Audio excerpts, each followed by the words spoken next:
Salam alaikum, bonsoir. Aujourd'hui, je vais vous lire un article que j'ai écrit il y a longtemps, intitulé Abban, Ben Bella et les autres. C'est à l'occasion de l'anniversaire de la création du GPRA, le 18 septembre 1958. Voilà. Mais avant cela, je vais vous lire un extrait d'un poème que j'ai écrit récemment. Alors voilà.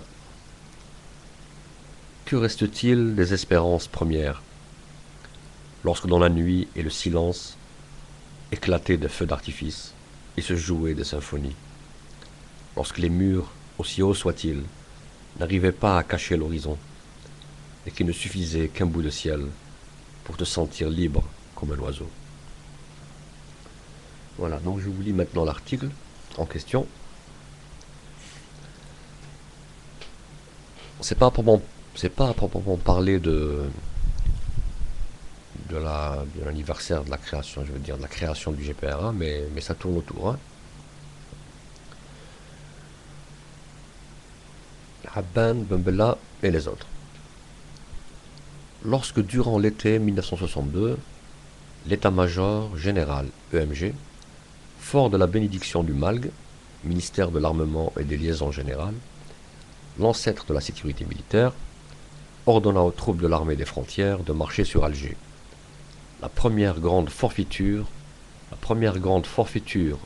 contre l'État algérien, renaissant de ses cendres, venait d'être exécutée dans un bain de sang, inaugurant une tradition de gestion autoritaire et clanique des affaires du pays et de la société. Les recommandations du congrès de la Soumam 1956, du reste durement malmenées pendant la guerre, furent définitivement enterrées par ce fait accompli. La primauté du militaire sur le politique, c'est-à-dire de l'armée sur le civil, est confirmée.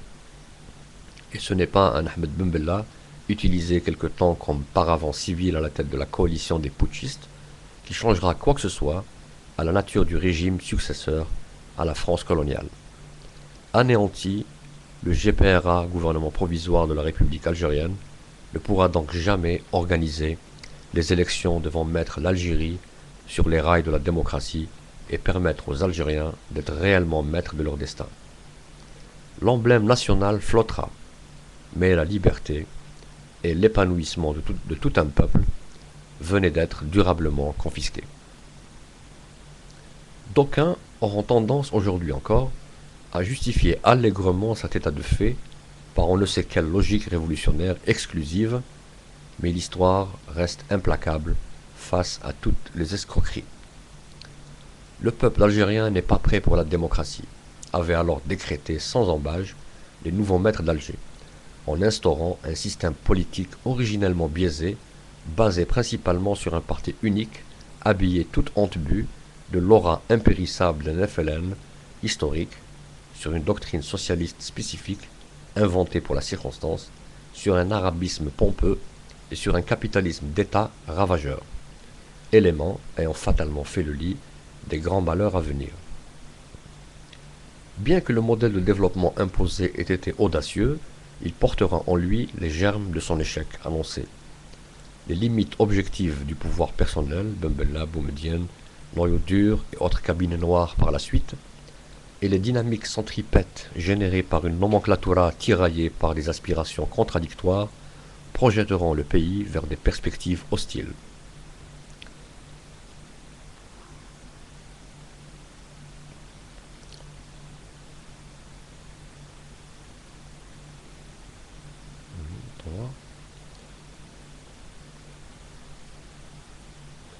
Ahmed Ben Bella, premier président de l'Algérie démocratique et populaire, porté au pouvoir par la force des baïonnettes, est déchu, 3 ans après, par un coup d'état de palais, dirigé par Boumedienne, aura quand même eu le temps d'inscrire son empreinte dans le cours de l'histoire mouvementée de l'Algérie indépendante. Le personnage, décrit comme étant mégalomane et incohérent par nombre d'observateurs et acteurs de l'histoire, vient d'ailleurs de monter récemment au créneau lors d'une émission sur la chaîne de télévision qatari Al Jazeera, en osant accuser Abban Ramdan de trahison et en tirant à boulet rouge sur le congrès de la Soumam, qui, de l'avis de tous les spécialistes de la guerre de libération, a non seulement mis l'Algérie sur la voie irréversible de l'indépendance, mais a aussi dessiné les contours du futur État algérien, un État de droit, en gravant avec des lettres d'or la primauté du politique sur le militaire. Voulant en découdre avec Abban Ramdan, l'un des principaux artisans du congrès de la Soumam, 44 ans après l'assassinat de ce dernier, Ahmed Ben Bella n'a rien trouvé de mieux que de lancer à la face des téléspectateurs de la chaîne Al Jazeera des mensonges caractérisés du type l'épouse de Abban Ramdan est française. Fin de citation. A noter que dans l'esprit fiévreux de Ben Bella, cela équivaut à une accusation, sinon à une condamnation. En vérité, l'ex-épouse de feu Abban n'est pas française, mais bel et bien algérienne. Dans ce sens, nos aînés se rappellent sans doute des pressions machiavéliques exercées par Ben Bella, président, sur Jamila Bouhired et Jacques Vergès pour les contraindre au divorce. Une véritable affaire d'État qui avait à l'époque défrayé la chronique, à l'instar des fumeuses nationalisations des hammams. Mais le clou du règne de Ben Bella a été sa gestion répressive de la société. En 3 ans de temps, la milice du commissaire Hamadesh, de triste mémoire, en liaison directe avec Ben Bella, a commis les pires exactions. Il est vrai que certains ont tendance à croire que les Algériens ont la mémoire courte. Mais la dernière sortie de Ahmed Ben Bella sonne comme une grave insulte à la mémoire collective et aux symboles les plus nobles de la nation. Propulsé au devant de la scène par le soin des services égyptiens et français, président populiste déchu par ses pairs, ami personnel de Muammar Kadhafi et de Saddam Hussein, Ben Bella aurait mieux fait de se taire. Après lui, dans les hautes sphères du pouvoir, on se gargarisera longtemps de patriotisme bon marché, alors que dans le plus grand secret,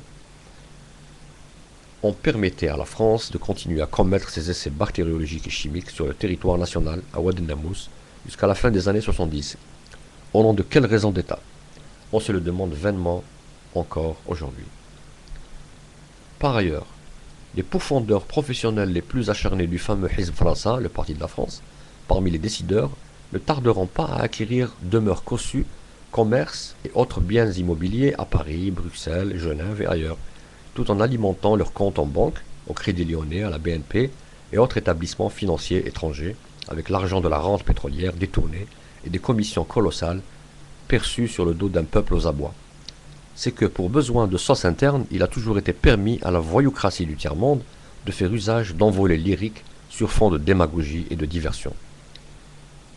Les années et décennies passant, de socialisme spécifique en libéralisme de bazar, d'état d'exception en éternel état d'urgence, de fraude en fraude électorale, de fuite en avant, les Algériens donnent l'impression d'être considérés comme un troupeau qu'on mène à l'abattoir sans état d'âme. Rêves partisans fumés, liberté très tôt mise entre parenthèses, tableau noir, malgré les traditionnels discours d'autosatisfaction, qui, comble le cynisme, sont transformés du jour au lendemain en autant de litanies d'autoflagellation. La perspective de l'instauration d'une hypothétique république islamiste, une sorte d'épouvantail à la substance et aux contours insondables, écartée, force est de constater le renforcement stratégique de l'ordre établi depuis le coup d'État de l'été 62, avec le parachèvement d'un pluralisme de façade mis en place et articulé autour du couple FLN-RND. Les différents groupes constitutifs de la caste dirigeante de ces 40 dernières années sont ainsi rassemblés par la grâce d'une réconciliation suprême entre familles. Et c'est avec un personnel discrédité, responsable de tant et tant de ratages que l'on voudrait faire croire aux Algériens que leur devenir sera colorié en rose, tout en s'acharnant à les culpabiliser et à les accuser de tous les échecs constatés à chaque fois que l'on jugera cela nécessaire. La gestion de la situation politique et sécuritaire pendant ces dernières années de folie meurtrière, la prolifération et le renforcement des réseaux mafieux liés à l'import-import, au trafic de drogue et autres, exacerbent les interrogations quant aux missions exactes dévolues à chaque centre de décision au sein de l'État et appellent des réponses en matière de compétences et de responsabilité. Le terrorisme persistant des JIA et du GSPC n'arrange rien à l'affaire, malgré une concorde civile dont la forme et le fond ne cessent de susciter les polémiques les plus acharnées. Comment expliquer d'autre part les provocations singulièrement meurtrières en Kabylie et la dangereuse impasse dans laquelle